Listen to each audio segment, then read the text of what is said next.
আমার মাথায় আসে না। আমি কি শুধু এরকম চিন্তা ভাবনাই কি আমাদের হয়, নাকি আমরা বুঝি না যে আমাদের বাংলাদেশ নিয়েই শুধুমাত্র হিন্দুরা এই ধরনের কমপ্লেন করে। যেখানে কমপ্লেনটা এরকম যে আমরা নাকি বাংলাদেশে, যারা বাংলাদেশের মুসলিম প্রধান দেশ যেহেতু, এখানে নাকি হিন্দুদের উপরে জুলুম নির্যাতন হয়। তো যারা ভারত থেকে মুসলিমদের উপরে অত্যাচার করে, যাদেরকে দিয়ে জয় শ্রীরাম জোর করে বলায়, লাঠি দিয়ে মারে, তো তাদের বেলায় কি নির্যাতন হয় না? সেটা তাদের বেলায় কি ওইগুলো কিছু হয় না? তো এরা লাঠি হাতে করে যে মুসলিমদের মারতেছে, সেই বেলায় কিছু হয় না? এই হিন্দুরা যে এতটা নিকৃষ্ট, এতটা যে খারাপ, সেটাও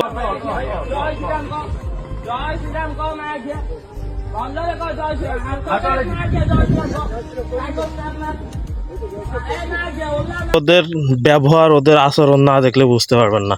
কারণ ওরা তো খায় আছে গরুর মুত, যার জন্য ওদের মাথার ভিতরে সব সময় ওইগুলোই থাকতে আছে।